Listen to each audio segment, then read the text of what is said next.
주후 61년부터 63년까지 로마 감옥에 투옥되었었습니다.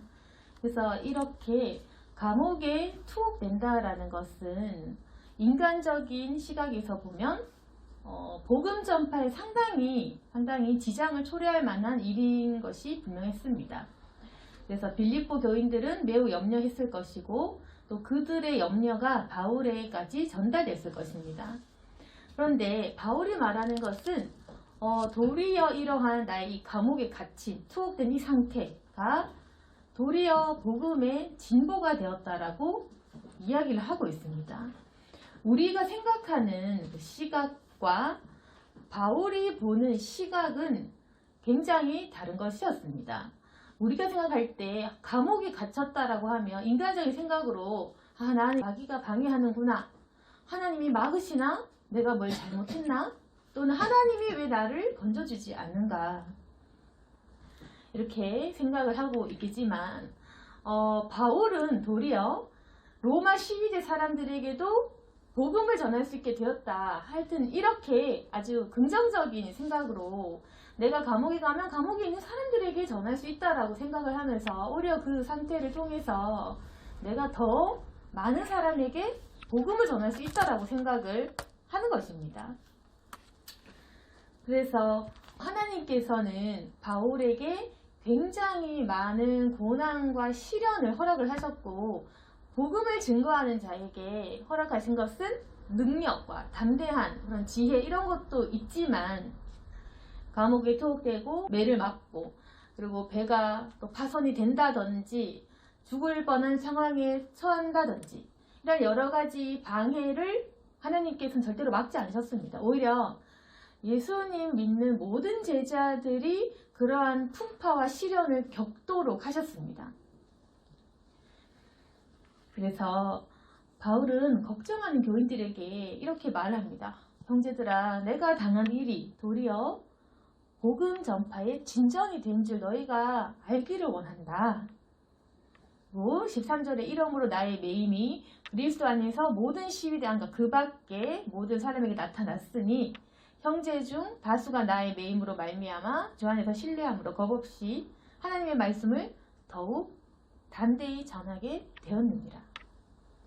이제 바울의 시각과 그 바울의 생각을 알 수가 있는데 바울은 인간적인 자신의 상태를 보지 않았습니다. 그러니까 자신의 육신이 갇혀진 상태, 자기가 육체적으로 고된 그러한 상황들, 아니면 바울의 어떤 감정 이런 걸 뛰어넘은 겁니다. 바울은 내가 감옥에 갇혔다, 내가 고난당했다, 그럼 이걸 통해서 또 어떻게 복음이 증거될까? 내가 이러한 상황을 통해서 또 더 어떻게 담대해질 수 있을까? 그러니까 이미 자신을 버렸다는 것입니다. 이미 사도 바울은 자기 자신을 이미 버린 몸, 이미 순교할 몸, 어차피 나는 그냥 순교할 거니까 자기가 어찌 됐든지 간에 감옥에 가면 그 안에서 전하고 황제에게 끌려가면 황제 앞에서 증거할 거고 하여튼 이 사람은 어디로 가든지 간에 자기는 복음 전하면 된다라고 생각을 한 겁니다. 그러면 이 사람이 복음을 증거할 때 더 이상 방해할 만한 세력이 사라지는 겁니다. 그러니까 마귀는 복음 못 전하게 돈을 뺏고 마귀는 복음 못 전하게 사람들 간에 그런 분쟁을 일으키고 아니면 바울의 사기를 꺾기 위해서 감옥에 가둬버리고 이렇게 해방을 하겠지만 바울은 다 무시하는 겁니다. 돈이 없으면 자기가 직접 일을 해서 돈을 벌고 또 자기가 몸이 아프면 그냥 그런 것도 모른 척하고 그냥 일을 하고 갇히면 갇히는 대로 그냥 시련을 당하면 시련을 당한 대로 아무런 불평 없이. 그런데 우리가 생각할 때 왜 이 사도 바울은 하나님의 일을 하면서 불평이 없을까? 왜 감정 기복이 없을까? 우리처럼 왜 실족하지 않을까? 그런 생각을 해보셨습니까? 우리는 하나님의 일을 하면 곧잘 실망하고 그리고 우리가 원하는 대로 되지 않으면 이게 아닌가? 라고 생각도 하고 우리는 무언가 항상 확신 없는 상태, 이게 아닌가? 틀렸나? 막혔나? 왜 이렇게 생각을 할까요? 그런데 바울은 왜 이런 담대함이 있는 것입니까? 그러면 확신이 없는 사람과 확신이 있는 사람의 차이점이 무엇이냐? 사도 바울은 왜 이렇게 확신할 수 있냐면 이 사람은 그리스도를 전파하는 그 일에 대한 확실한 사명감이 있었기 때문입니다. 그러니까 바울이 생각하는 것은 이 일은 반드시 전해져야만 한다. 그리스도는 반드시 전해져야만 한다. 이것이 이 사람의 정신을 지배하고 있기 때문에 반드시 전해져야 하기 때문에 자기의 상황과 자신의 그 인생은 필요 없는 것입니다. 바울은 결혼 안 해도 되고 바울은 건강 안 해도 되고 바울은 죽어도 되고 그냥 그렇게 된 겁니다. 그냥 무조건 그리스도만 전파되는 일만 일어난다면 그 어떤 일도 상관이 이제 없는 것입니다. 그래서 우리와 바울의 그 차이점 뭐냐면 복음에 대한 강력한 그 확신. 과연 반드시 이 세상, 이 땅에 그리스도 이름이 전파되어야 하는가라는 그 강렬한 그 확신이 열정으로 이어진다는 것입니다. 그러면 바울은 믿음 생활을 한 것이 그냥 우리처럼 예수님 믿어야지, 그래 내가 잘 믿어야지, 내가 실족하면 안 되지, 그래 내가 하나님께 돌아가야지. 우리가 왜 자꾸 신앙적인 기복에 빠지냐면 결국에는 다른 사람을 향해 눈을 돌리지 않으면 자기 자신과의 싸움은 결국에는 진다. 자꾸만 우리가 나를 세우려고 하면 내가 잘 믿어야지, 내가 변화돼야지. 자꾸만 우리가 나에게 갇혀 있으면 신앙이 절대 잘할 수가 없습니다. 바울처럼 우리가 공격 대상을 마귀, 세상하고 가야 된다. 내가 세상과 싸워서 복음을 증거해야 된다. 저 사람을 살려야 된다. 이러한 사명이 있는 사람은 흔들릴 수가 없습니다. 그런데 계속해서 내가 잘 믿어야지, 나만 바라보고 하는 사람은 흔들리고 넘어질 수가 있다. 왜 그러냐면은 우리가 보통 나는 하나님의 친구, 하나님은 나의 친구 이렇게 하지만 사실은 내가 하나님의 일을 하지 않으면 하나님 우리와 상관이 없다고 말하실 수도 있습니다. 내가 하나님 일을 해야 하나님이 나를 나의 종 이렇게 부르시는 거고, 내가 하나님의 뜻을 알아야지 하나님께서도 우리를 나의 친구 이렇게 하는 거지. 우리가 매 순간 욕망에 의해서 죄짓고 불순종하고 이렇게 하는데 하나님께서 친구야 이렇게 할 리가 없겠죠. 그러니까 우리는 하나님과 내가 관련이 있으려면 내가 하나님의 일을 하고 있는 상태여야 된다는 것입니다. 그러면 하나님께서 그때부터는 그 사람과 동행하기 때문에 우리가 누릴 수 있는 복음의 확신이 굉장히 세집니다. 우리가 하나님의 일을 하지 않으면 계속 복음에 대한 확신이 흔들리고 넘어지겠지만 우리가 남을 위해서 복음을 증거하고 하나님의 일을 열심히 하다 보면은 하나님의 역사하심이 눈에 보이는 것입니다.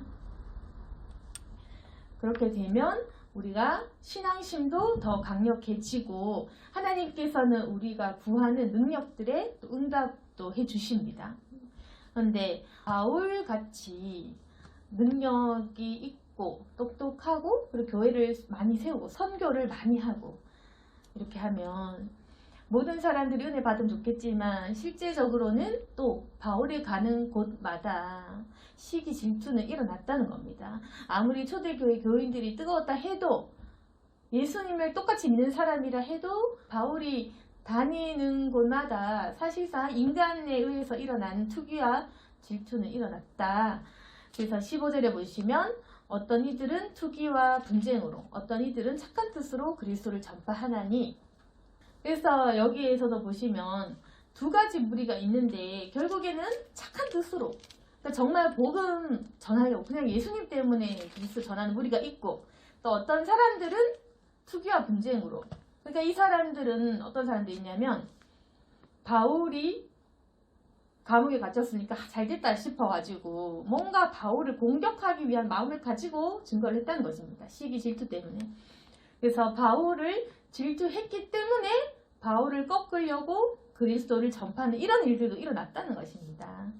그래서 16절 17절 보시면 이들은 내가 복음을 변증하기 위하여 세우심을 받은 줄 알고 사랑으로 하나 그들은 나의 매임에 괴로움을 더하게 할 줄 생각하여 순수하지 못하게 다툼으로 그리스도를 전파하느니라. 그래서 바울도 이런 상황을 잘 알고 있었습니다. 어떤 사람은 착하게 그리스도를 전하지만 어떤 사람은 바울을 괴롭히려고 17절 보시면 괴로움을 더하게 할 줄 생각해서 순수하지 못하게 다툼으로 증거를 한다. 그래서 이렇게 표현한 걸 보면 정확한 사건은 우리가 모르지만 굉장히 치열하게 다투었구나. 아주 시기 질투를 했구나. 오죽하면 사도 바울을 괴롭히려고 전도했구나. 이게 뭔지는 우리가 정확하게 알 수는 없지만 하여튼 괴롭히려고 전도한 것입니다. 그러면 사실상 우리가 교회에서도 뭔가 경쟁적으로 전도를 하고 이런 모습이 좀 좋지 않을 때도 있겠죠. 그렇지만 사도 바울은 이 부분에 대해서 어떻게 생각했느냐. 사도 바울을 괴롭히려고 아니면 사도 바울을 질투해서 사도 바울이 미워서 그렇게 복음을 전했지만 18절에 보시면 그럼 무엇이냐 거칠애로 하나 참으로 하나 무슨 방도로 하든지 전파되는 것은 그리스도니 이로써 나는 기뻐하고 또한 기뻐하리라. 근데 사도 바울은 자기 괴롭혀도 상관없다는 겁니다. 나를 괴롭혀도 상관없다. 나를 질투해도 상관없다. 나를 이겨 먹어도 상관이 없다. 그저 그리스도만 전파되면 나는 기쁘다. 이렇게 한 것입니다. 우리가 지금 필요한 것은 사도 바울과 같은 이 마음, 우리 정신 상태가 사도 바울과 같이 철저히 복음 중심, 그리스도 중심이어야 된다는 겁니다. 그래서 이 초대교회나 우리 지금의 교회나 문제는 무엇이냐면 내가 그리스도를 전파하면서도 내가 뭔가 시기와 질투심으로 하려고 나를 위해서 그렇게 하다 보면 그리스도의 전도가 오히려 우리가 기쁘지 않을 때가 있겠지만 그렇지만 우리가 이 중심은 그리스도야 된다. 사도 바울은 어떤 시기든지 자신의 안위를 따지지 않고 무조건 그리스도만 전파되면 그만이라고 생각합니다. 자기가 감옥에 갇혀도 자기가 괴로워도 힘들어도 그냥 그리스도만 전파되면 상관이 없는 사람이었습니다. 그만큼 복음에 관한 확신이 우리에게 필요합니다. 그리고 사도 바울은 어떤 식으로든지 그리스도만 전파된다면 사실은 경쟁심이 일어나더라도 그래도 상관이 없다. 물론 우리가 좋은 건 아니겠죠. 나쁜 의도로 뭐 한다. 좋은 건 아니겠죠. 그런데 좋은 건 아니라 해도 그 모습이 100% 선하지 않다고 해도 더 중요한 거는 그리스도니까. 그래도 사람들이 알아야 되니까. 그래서 전도를 해라는 겁니다. 그래서 우리가 전도를 할 때 내가 과연 똑바로 안 사는데 내가 전도할 수 있을까? 아니면 내가 증거를 했다가 도리어 해가 되지는 않을까? 라든지 일단은 내가 똑바로 살지 못하고 또 내 마음에 악한 마음인데 이 상태로 전도해도 되나? 상관이 없다는 겁니다. 결국 바울이 기뻐한 것처럼 우리가 잘못된 것을 증거하는 것만 아니라면 우리가 그리스도만 전파하는 것이라면 바울이 기뻐한 것처럼 예수님 기뻐하십니다. 그래서 결국 우리가 지금 중요한 것은 전도.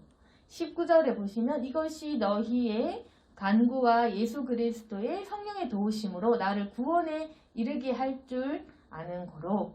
그래서 20절 보면 나의 간절한 기대와 소망을 따라 아무 일에든지 부끄러워하지 아니하고 지금도 전과 같이 온전히 담대하여 살든지 죽든지 내 몸에서 그리스도와 좋은게 하게 하니.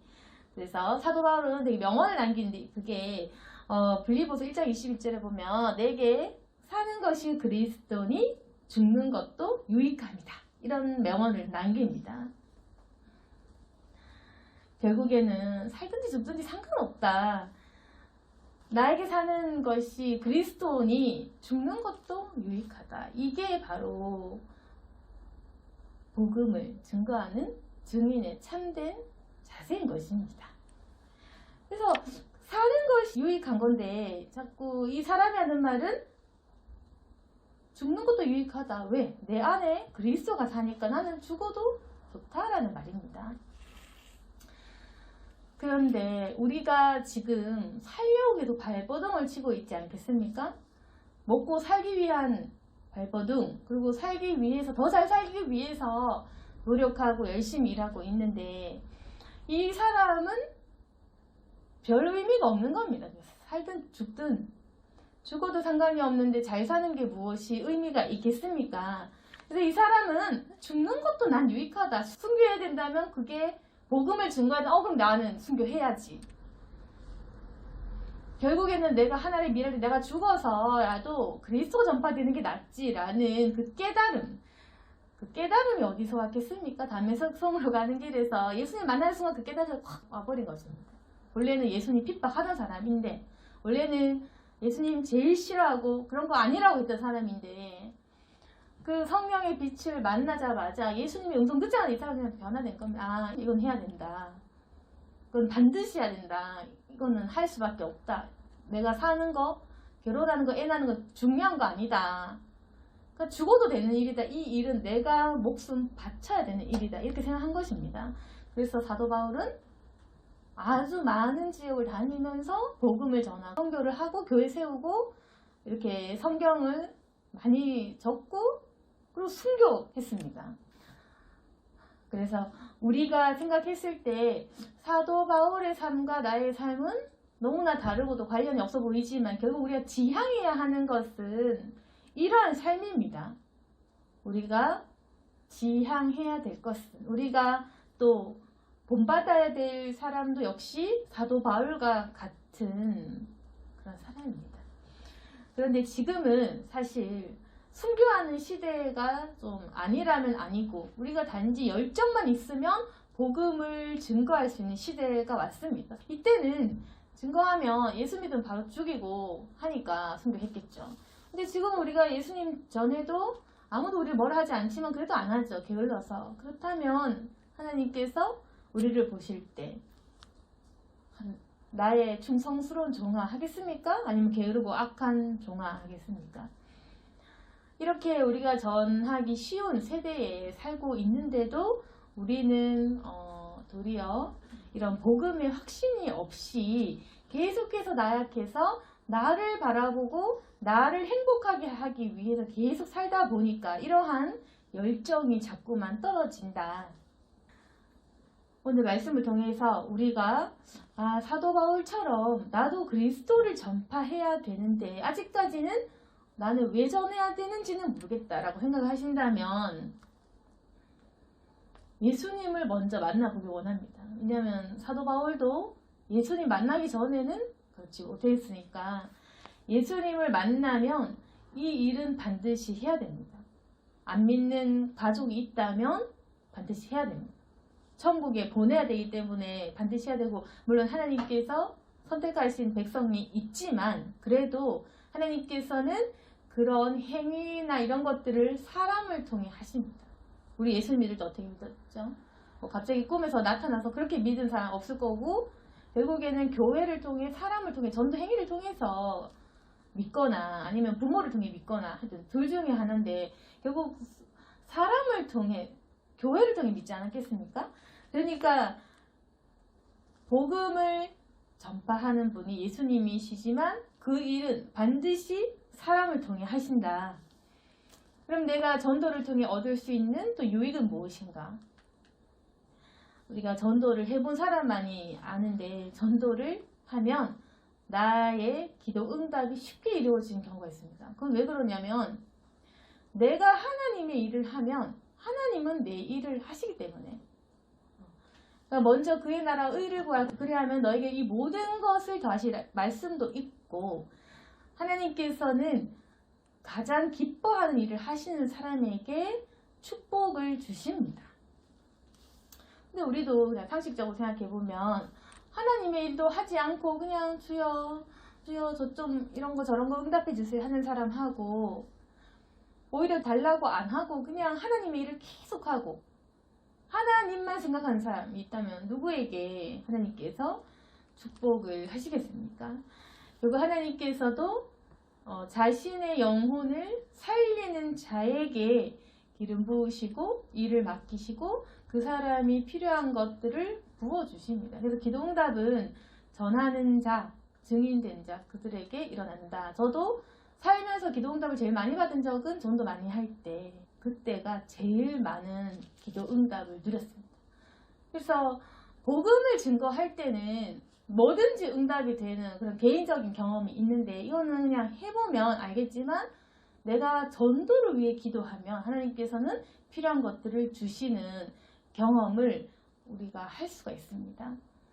그래서 하나님께서 가장 기뻐하시는 일을 할 때 하나님께서 우리에게 축복을 열어주시기 때문에, 결국에는 우리가 축복 때문에 하는 건 아니지만 그래도 어떤 마음이든지 상관없이 전도해라는 겁니다. 너희가 그래 안에 축복을 바라는 마음으로 한다? 그래. 너희 경제심 때문에 하는구나? 그래. 너 질투심 때문에 하는구나? 그래, 상관이 없다. 사도 바울의 말처럼 그리스도를 전파한다면 사도 바울이 기쁘다고 한 것처럼 성령님은 그래도 증거하지 않는 것보다는 하기를 원하십니다. 왜냐하면 이 일은 생명을 살리는 일이기 때문에 그렇습니다. 불신자의 영혼을 되찾는 일이고, 하나님께서는 믿지 않는 자녀들을 부르고 싶기 때문에 그 일을 할 자를 너무 원하시기 때문에 무조건적으로 쓰신다. 그래서 오늘 말씀을 통해서 우리가 기억할 것은, 축복으로 가는 굉장한 지름길은 그리스도를 전파하는 일에 있다라는 거. 그러니까 내가 하나님 일을 하는 거. 내가 하나님의 일을 할 때 그때 하나님도 내 일 책임지시다. 서로 상호 책임이죠. 우리가 하나님 일 책임지면 하나님도 나를 책임지고 그런 거지. 우리가 예수님 배신하고 도망가는데 어떻게 하나님이 내 거를 다 알아서 해결을 해 주시겠습니까? 우리가 생각하는 것처럼 사랑하는 자녀니까 해주셔, 그런 거 없습니다. 하나님은 우리가 한 대로 하십니다. 왜? 그래야 교육이 되니까. 죄 짓는 자녀 그냥 은혜 주면 계속 죄 지겠죠. 굳이 똑바로 살 필요는 없겠죠. 하나님 우리를 훈련하고 교육을 하시기 때문에 그걸 반드시 알아야 되는데, 그래서 때로는 잘못하면 벌 주고 잘하면 상 주는 이유가 그겁니다. 무엇이 똑바른가, 무엇이 잘못된가, 그걸 우리에게 보여주시기 때문에 그렇습니다. 그래서 그런 교육을 하시기 때문에 우리가 자꾸만 어긋난 길로 가는데 갑자기 내 인생 해결해 준다? 그런 건 너무 기대하기는 힘들다.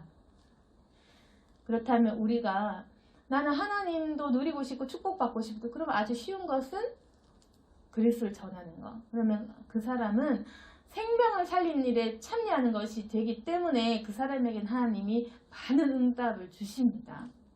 그거는 해보고 경험할 때 이 말씀을 더 확신할 수가 있습니다. 하나님은 생명 살리는 사람에게 아주 약하다는 사실을, 그리고 그 사람의 편이 되어 주신다는 거.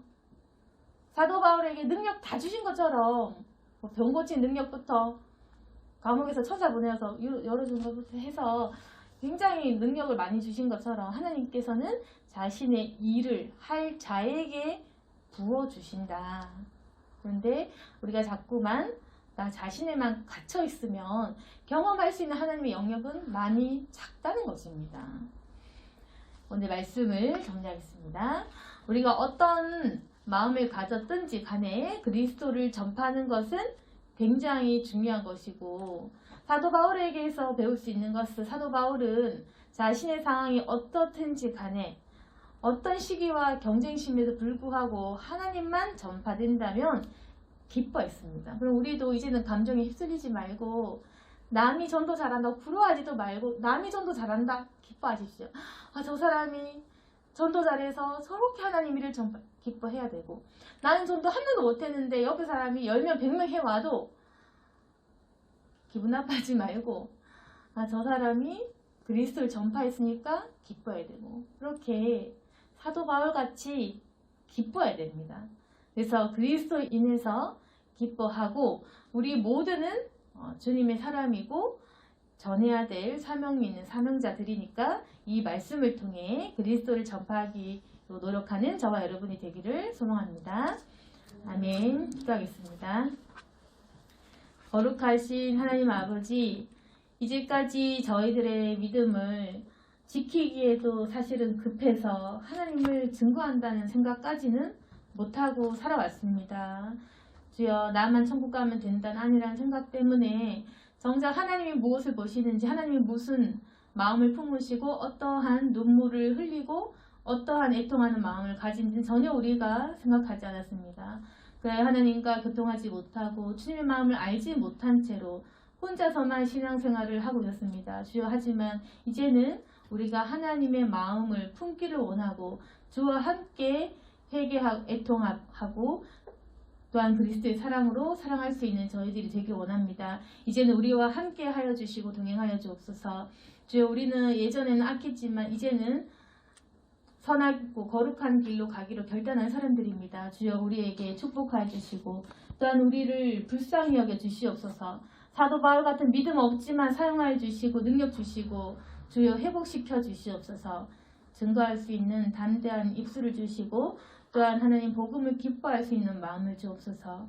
우리 모두를 하나님 각자의 쓰임에 맞게 사용하여 주시고 복음 전파를 통해 영광 받으시기를 원합니다. 어떠한 마음에서든지 간에 무조건적으로 그리스도가 전파되기를 원하고 우리 모두가 주 앞에서 칭찬받기를 원하오니 주여 힘을 주시고 우리 모든 성도들에게 함께하여 주옵소서. 예수님 이름으로 기도드렸습니다.